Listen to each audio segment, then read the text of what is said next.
The embers of inspiration. The world held its breath as the city of Los Angeles became an inferno, engulfed by relentless wildfires. The air turned to ash, skies darkened, and lives were uprooted in moments. News channels looped haunting images, families clutching keepsakes, firefighters risking their lives, and animals fleeing into an uncertain fate. For many, it was a disaster. For others, it was a call to action. In his quiet room at Mar-a-Lago, Barron Trump, the youngest son of a former president, sat riveted by the news.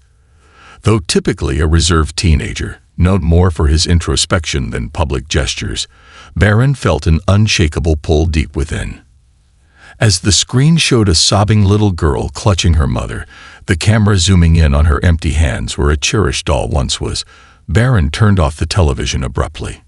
He couldn't bear to watch anymore. With a heavy sigh, he stood and gazed out of the window at the calm, moonlit skies of Florida. Everything around him was serene, a stark contrast to the chaos gripping California. A pang of guilt surged through him. Why should he sit in comfort while others lost everything? "Mom," he said softly, entering the living room where his mother, Melania Trump, was seated. His voice quivered slightly. "I need to do something." Melania turned to her son, her brows lifting in curiosity. "What are you thinking, Barron?"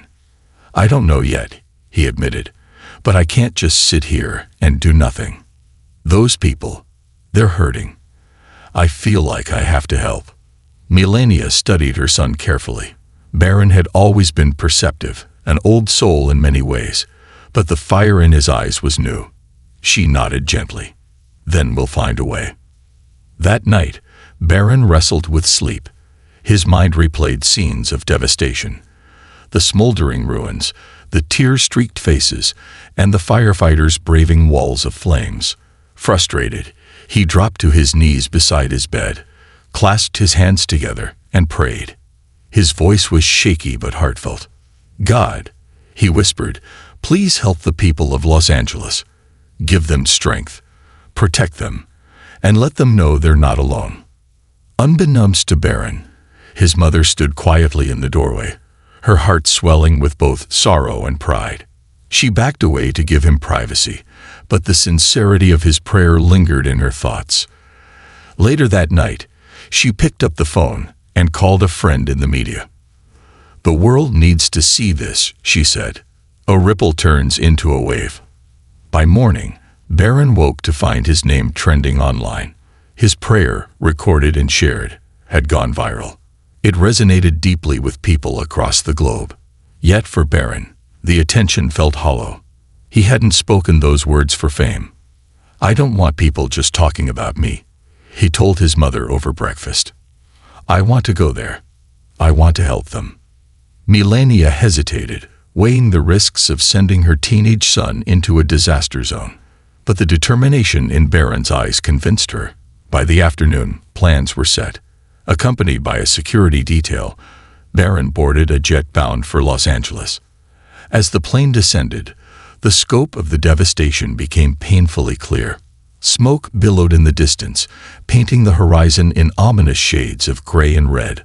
Upon landing, Barron was taken to a shelter where displaced families had gathered. The moment he entered the converted gymnasium, whispers spread like wildfire.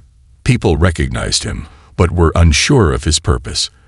A young boy, his face streaked with soot, approached cautiously. "Are you here to help us?" he asked, clutching a worn stuffed animal. Barron knelt to meet the boy's gaze. "I'm here to listen, to pray, and to help in any way I can." The boy's mother stepped forward, tears welling in her eyes. "Thank you," she whispered, her voice cracking. "Thank you for caring. Restoring hope, one moment at a time." Barron spent hours listening to stories of loss and resilience. An elderly couple described their home of 50 years reduced to ashes. A teenager recounted running barefoot through the flames, carrying her baby sister to safety. But it was the story of a little girl named Lily that hit Barron the hardest. Lily sat quietly on a cot, clutching a photograph of her golden retriever, Max, who had gone missing during the evacuation. "He's my best friend," she whispered, her voice trembling. "I just want him back." Barron's heart broke. "I'll do everything I can to help you find Max," he promised.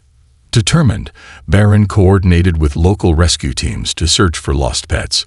Late that evening, he led a prayer circle at the shelter, surrounded by families who found solace in his presence. His words, simple yet profound, lifted their spirits. "Dear God, thank you for bringing us together. Please watch over these families. Give them hope and strength, and remind them they're not alone. Amen." As the prayer ended, many were moved to tears. Even Barron found himself wiping his eyes. A small miracle. The next morning brought unexpected news. Rescue teams had found several animals in the fire zones, including the golden retriever matching Max's description. Barron accompanied the rescue team to verify the dog's identity. When Max was reunited with Lily, the little girl's joyful tears brought the entire shelter to applause. As the moment unfolded, Barron stepped back, allowing Lily to savor the reunion. For him, it was a reminder that even small gestures could create profound impacts. A beacon of action. Word of Barron's visit spread quickly. Media outlets captured his interactions with victims, his prayers, and his quiet determination to help. Yet Barron remained grounded. When a reporter asked why he had chosen to get involved, his response was measured. "Because we all have the power to make a difference. It doesn't matter how small the act. It matters that we try." Inspired by his words, donations began pouring in. Kids sent their allowances, celebrities pledged large sums, and communities rallied to support fire victims. Barron hosted a live-streamed fundraiser from the shelter, urging viewers to contribute. "I've met people here who have lost everything," he said, "but they haven't lost their hope. Let's be part of that hope." A lasting legacy. Barron's journey didn't end with the fires. He used his platform to advocate for better disaster preparedness and support for first responders. His time with firefighters left a lasting impression, and he worked tirelessly to amplify their voices. In the months that followed, the fundraiser surpassed expectations, rebuilding homes and restoring lives. Barron's actions inspired countless others to step up in times of crisis. For Barron, the experience was transformative. He realized that compassion, no matter how small, could ripple outward and ignite change. And as he returned to Florida, he carried with him a renewed sense of purpose, proof that even in the face of tragedy, hope could shine through. The world, watching his journey, was reminded of a timeless truth. Kindness, when paired with action, has the power to heal. The prayer heard around the world. The next morning, Barron awoke to an unusual commotion. His phone buzzed incessantly on his nightstand, and his name was being spoken on the television in the living room. Curious, he shuffled out of his bedroom to find his mother watching the news with a quiet, knowing expression. "Barron, come here," Melania called softly, patting the space beside her on the couch. "You need to see this." On the screen, a news anchor was recounting the story of a young boy who had knelt in his room the night before, praying for victims of the Los Angeles wildfires. The clip of Barron's heartfelt prayer, recorded by Melania from the shadows of the doorway, played in full. The sincerity in his voice, the raw emotion in his plea for hope and comfort, struck a chord with millions. Within hours, social media platforms were ablaze with praise for the young Trump. Hashtags like #BarronSprayer and #HopingDarkness trended globally. Messages of admiration poured in from people of all walks of life. Teachers, firefighters, parents, and children. Yet, Barron felt no joy from the sudden attention. He stared at the screen, conflicted. While he appreciated the kindness of strangers, he hadn't prayed to be heard or to trend. His prayer wasn't a gesture for recognition. It was a desperate plea from his heart. "Mom," he said, turning to her, his voice calm but resolute. "I didn't do that for people to talk about me." "I know," Melania replied, placing a hand on his shoulder. "But sometimes, Barron, the world needs a reminder of kindness. Your prayer gave them that." He nodded slowly, absorbing her words. But a part of him still felt restless. This wasn't enough. His prayer had sparked a global conversation, but the victims needed more than words. They needed action. By lunchtime, Barron had retreated to the small den where he liked to think and plan. He scribbled notes on a pad of paper, jotting down ideas and crossing them out just as quickly. He thought of the firefighters on the front lines, the families in shelters, the children clutching at fragments of their former lives. They all deserve more than just thoughts and prayers. They deserved tangible support. An idea began to form, a bold one. He hurried into the kitchen, where Melania was speaking on the phone. "Mom," Barron interrupted, his voice steady with determination. "I want to go to Los Angeles." Melania blinked, momentarily caught off guard. "Barron, that's not a small request. It's dangerous there, and—" "Please," he said, cutting her off gently but firmly. "I need to see them, to talk to them, to do something real. I can't just sit here." There was a long pause as Melania studied her son. His usual quiet demeanor was gone, replaced by a fire in his eyes she hadn't seen before. Finally, she sighed and nodded. "Let me make some calls," she said. The logistical hurdles were daunting. Arranging a visit for a teenager with Barron's profile required meticulous planning. Secret Service agents scrambled to secure a safe itinerary, coordinating with local authorities to ensure his protection in the disaster zone. Despite the complexity, by evening, the plan was in motion. As Barron packed a small bag, his mind raced with anticipation.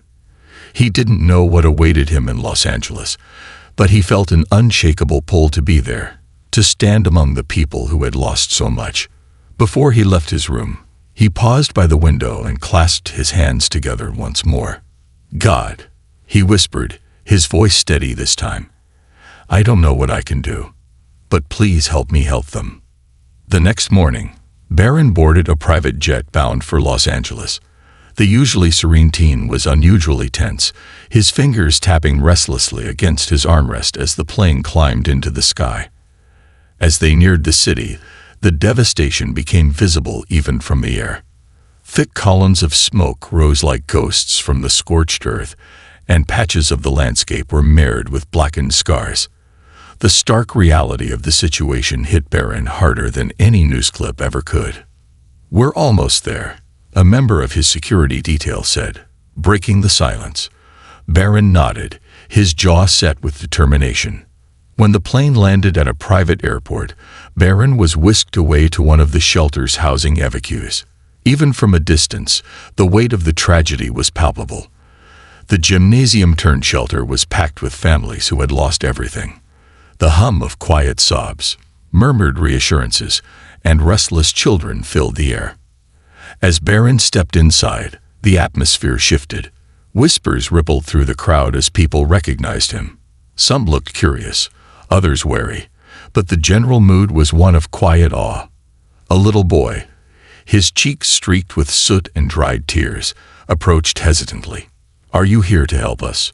the boy asked, clutching a tattered blanket like a lifeline. Barron knelt, meeting the boy's wide eyes with a soft smile. "Yes," he said simply. "I'm here to help." The boy's lip quivered, and he threw his arms around Barron's neck in an impulsive hug. Over the boy's shoulder, Barron saw the boy's mother watching with tearful eyes. She mouthed a silent "thank you," and Barron's heart clenched. This was why he had come. For hours, Barron moved through the shelter, listening to the stories of those who had lost everything. A teenager described fleeing with her baby sister in her arms, the flames licking at their heels. An elderly couple shared the heartbreak of watching their family home burn after 50 years of memories. But the story that left the deepest impression was from Lily, a quiet little girl sitting alone on a cot. She clutched a photograph of her golden retriever, Max, and stared at it with a mixture of longing and despair. "He's my best friend," she whispered when Barron sat beside her. "I just want him back." Barron felt his throat tighten.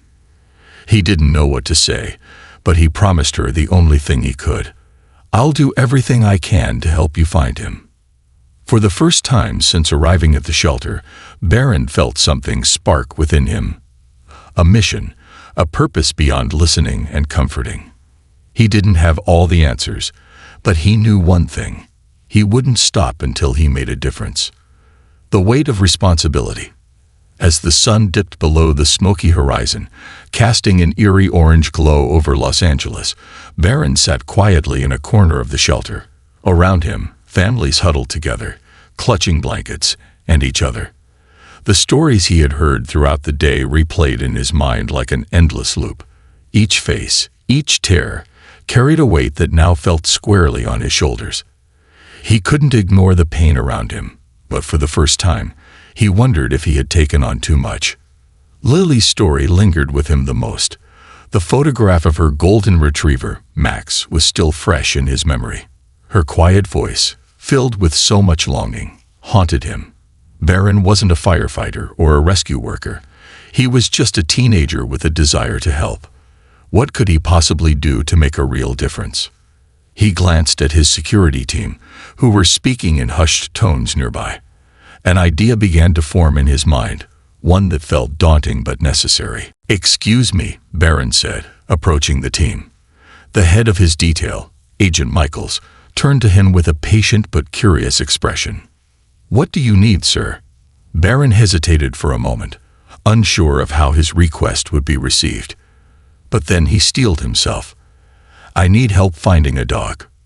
Michaels raised an eyebrow, clearly taken aback. "A dog?" "Yes," Barron said firmly. "A golden retriever named Max. He belongs to a little girl here, and she's devastated without him. Can we do anything to help?" Michaels exchanged glances with another agent before nodding. "I'll make some calls. We'll see what we can do." Barron felt a glimmer of hope. It wasn't a guarantee, but it was something. As the search for Max began, Barron returned to the shelter's makeshift common area. A group of evacuees had gathered around a small battery-powered radio, listening to updates about the wildfires. The voice of a news anchor crackled through the static, listing the areas still under evacuation orders and the brave efforts of the firefighters battling the flames. One man, his hands calloused and his clothes singed, stood apart from the group. Barron approached him cautiously. "Were you fighting the fires?" Barron asked, noticing the soot streaking the man's face. The man nodded, his expression weary.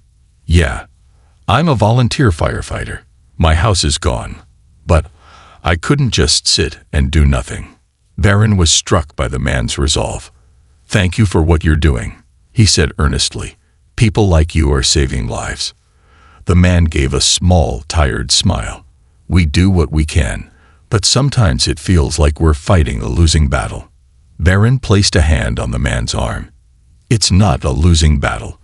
Every life you save, every moment you give people to escape, it all matters. Don't lose sight of that." The man nodded, visibly moved. "Thanks, kid. You've got a good head on your shoulders."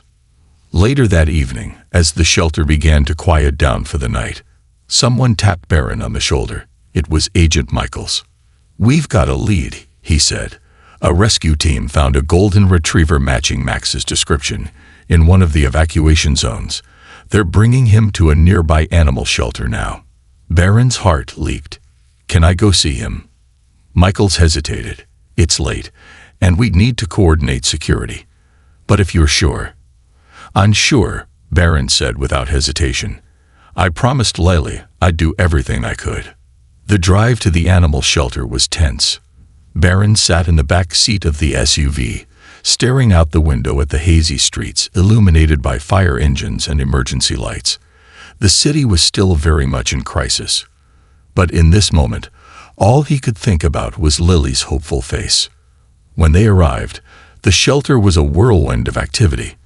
Volunteers worked tirelessly to care for scared and injured animals, their faces a mix of exhaustion and determination. Barron stepped inside, scanning the room until his eyes landed on a golden retriever sitting quietly in a kennel. His fur was singed, and his tail wagged weakly, but his eyes were bright and hopeful. "Is that Max?" Barron asked, holding up the photograph Lily had given him. A volunteer checked the records and nodded. That's him. Relief washed over Barron like a tidal wave. Can we bring him to the shelter? The volunteer smiled. Of course, he's stable enough to travel. When Barron walked into the shelter later that night with Max trotting beside him, the atmosphere transformed. Families who had been subdued and quiet all day erupted into cheers and applause. Lily, who had been dozing on her cot, sat up abruptly, her eyes widening as she recognized her beloved dog. Max, she cried, scrambling off the cot and running toward him. Max barked joyfully and bounded toward her, his tail wagging furiously. Lily threw her arms around him, burying her face in his fur as tears streamed down her cheeks. You're okay, she whispered, her voice trembling. You're okay. The entire room watched in awe, many with tears in their eyes. For a brief moment, the weight of their collective loss was lifted, replaced by the pure, unfiltered joy of a little girl reunited with her best friend. Barron stood quietly off to the side, letting the moment belong to Lily and Max. But as he watched, he felt a profound sense of fulfillment. This wasn't the end of their suffering, but it was a start. A reminder that even in the darkest times, hope could still shine through. As the night wore on, more people approached Barron, sharing their gratitude and stories of resilience. When asked why he had come, Barron simply replied, "Because I couldn't just stand by and watch. Sometimes all it takes is showing up." The words resonated with everyone who heard them, sparking a ripple of hope that would carry far beyond the walls of the shelter. The light that endures. The days that followed Barron's visit to Los Angeles were filled with a whirlwind of activity. The rescue efforts continued, and the media coverage of his journey only intensified.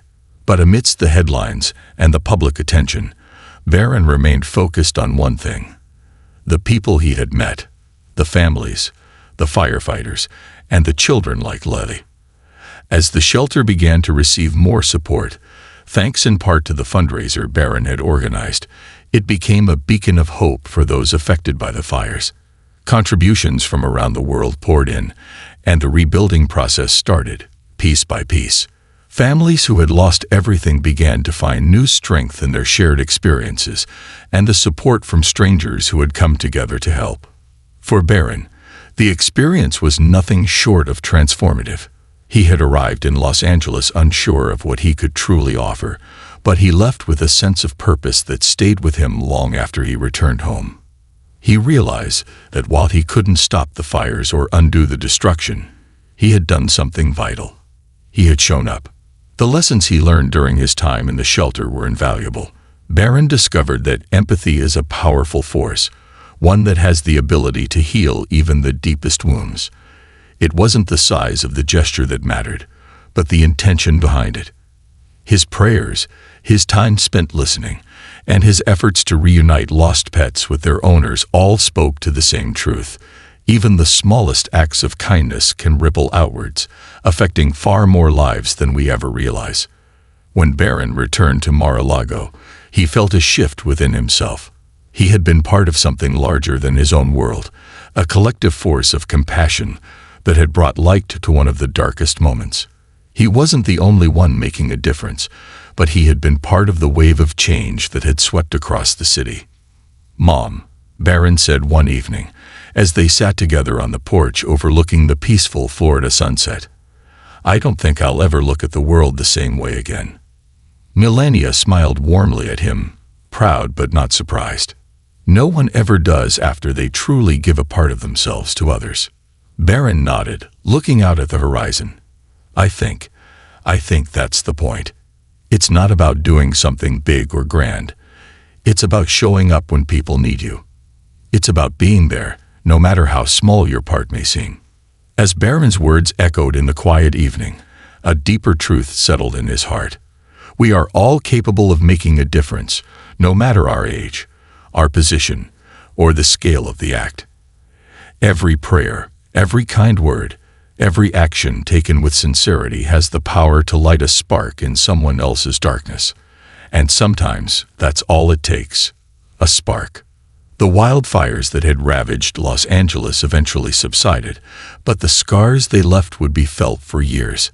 However, Barron's story, his simple, heartfelt prayer, and the journey that followed, became part of the legacy of hope that rose from the ashes. It reminded everyone that, even in the face of overwhelming disaster, kindness could thrive, and compassion could heal.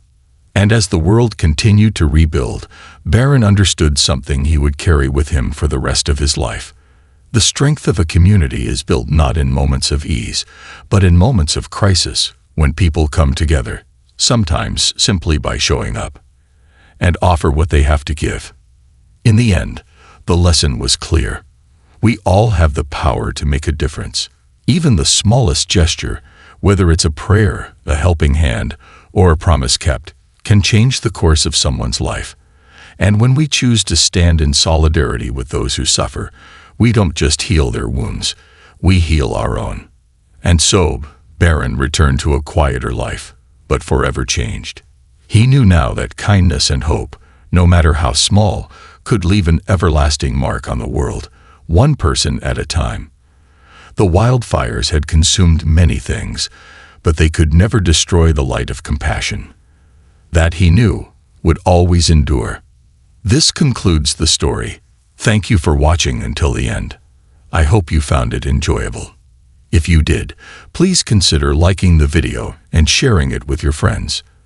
Don't forget to subscribe to our channel and activate the notification bell for more captivating stories.